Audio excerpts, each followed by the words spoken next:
Mientras tanto, el vocero de la Casa Blanca en Washington, Jay Carney, dice: estamos viendo cómo crece la presión, las imágenes que vienen de Siria y la brutalidad del gobierno sirio contra su propio pueblo ya es grotesco e impresionante y demuestra el verdadero carácter de ese régimen.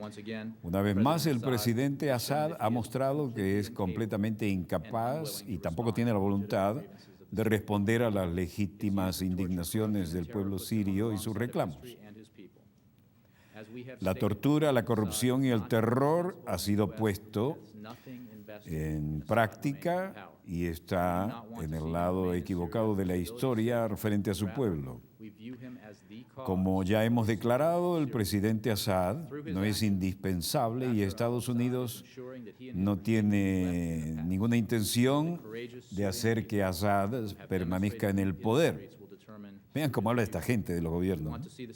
No queremos ver un remanente en Siria de inestabilidad, sino que queremos, a través de acciones concretas, que Bashar al-Assad pueda tener un gesto de coraje en beneficio del pueblo de Siria y demuestre que entiende lo que está pasando en las calles y que hay que determinar un mejor futuro para Siria.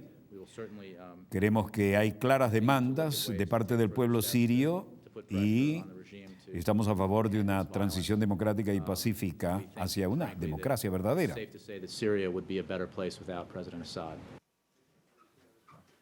En forma tal, el secretario de Estado también salió a declarar. Mark Tanner, en el briefing de hoy, decía: lo que estamos tratando es de trabajar dentro del marco de las Naciones Unidas para incrementar la presión de manera que sea oído el mensaje interno, ya que externamente todo el mundo entiende que hay que apoyar al pueblo sirio. Estamos tratando de que entiendan que tenemos una gran preocupación y que tienen que solucionarlas de una manera o de otra.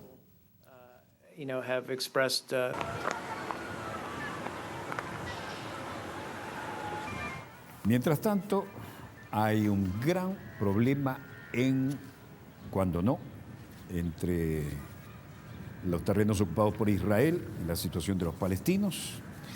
Y esto tiene que ver con el hecho de que cada vez hay más demanda de vivienda y un avance alarmante de las demoliciones por la colonización judía en territorios palestinos. La Agencia de las Naciones Unidas para los Refugiados de Palestina en el Oriente Próximo denunció el avance alarmante, dice textualmente, de las demoliciones de viviendas de palestinos como consecuencia del proceso de la colonización ilegal de los judíos. Este miembro árabe del Parlamento israelí, Ahmed Tibi, dice: tremendo número de casas desmanteladas en los territorios ocupados indican la dirección en que va este gobierno. Y esto, desde luego, en las áreas C o B, se supone que son parte de la propiedad y de la vida del pueblo palestino.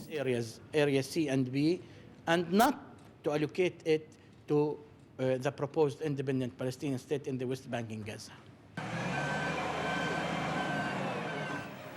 El gobierno de Israel sigue demoliendo las viviendas de los palestinos y dice: esto es la verdadera intención del gobierno de Israel para prevenir un Estado independiente palestino o para hacer muy duro que en cualquier área, las clasificadas C o B por ese gobierno, puedan llegar a considerarse, como es lógico que sean, parte de un Estado palestino en la margen occidental de Jordán o en Gaza.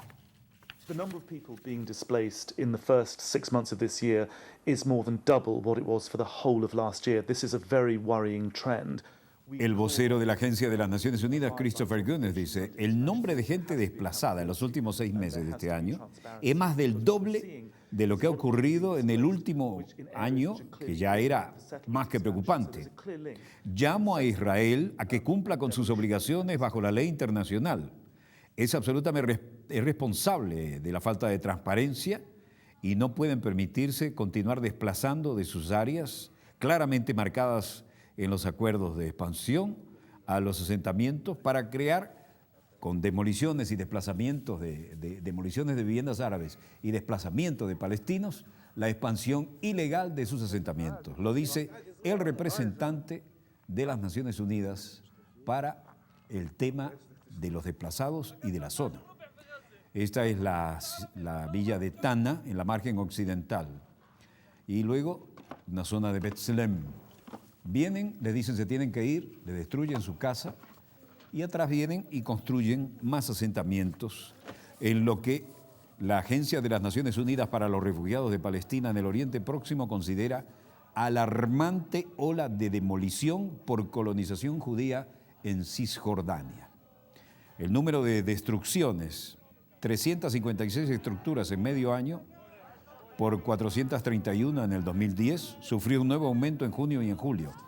605 personas desplazadas de su casa y estas destruidas, según los datos de la UNRWA, y solo en junio se produjeron 132 demoliciones, es decir, más que en el total de los 3 meses precedentes. Esto pone en entredicho el profesor Ibashi Braverman, del laborismo y miembro de la Knesset, dice: nosotros simpatizamos con el movimiento de los jóvenes que quieren alterar la estructura política para ser más honestos y queremos que la clase media, esencialmente como en Estados Unidos, como en Europa, pueda tener posibilidad de tener su vivienda.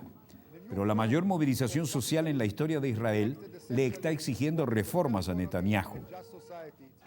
El gobierno no nos escucha y queremos mostrarle que podemos tener el poder otra vez, dicen los jóvenes. Los indignados, ahora versión israelí, protagonizaron la mayor protesta social de la historia de Israel y preparan un documento con sus demandas para presentárselo a Netanyahu.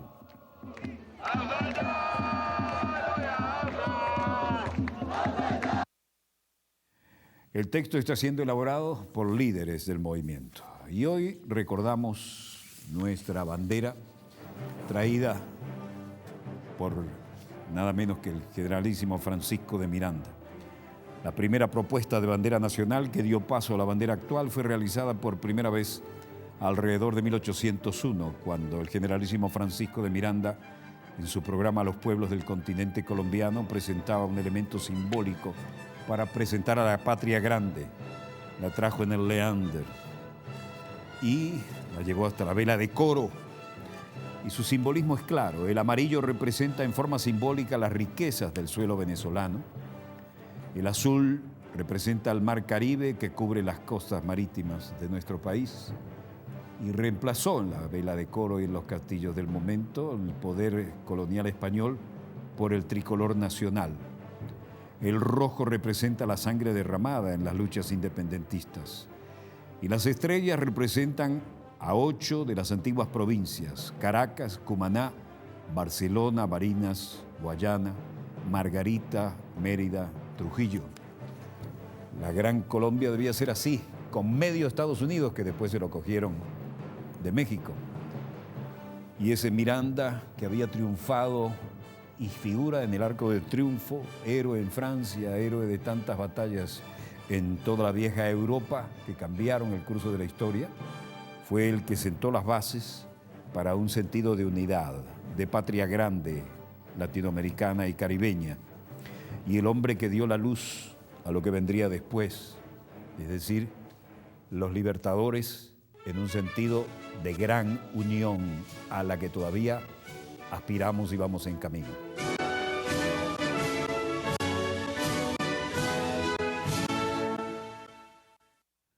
Y de esta manera, recordando el Día de la Bandera de la República Bolivariana de Venezuela, donde quiera que se encuentren de ese lado del receptor, especialmente a los hermanos de la patria grande latinoamericana y caribeña, les decimos que hacia allá vamos, con una indeclinable voluntad de unidad por encima de todas las influencias divisorias de los imperios de turno. Y esa es la vocación permanente en la gestión y esperamos que donde quiera que se encuentren en nuestra querida, contaminada y única nave espacial, volveremos a vernos, Dios mediante, para contarles mañana la pequeña gran historia de las próximas 24 horas. A nombre del equipo Dossier, Les habló Walter Martínez. Disponga usted de las cámaras, señor director.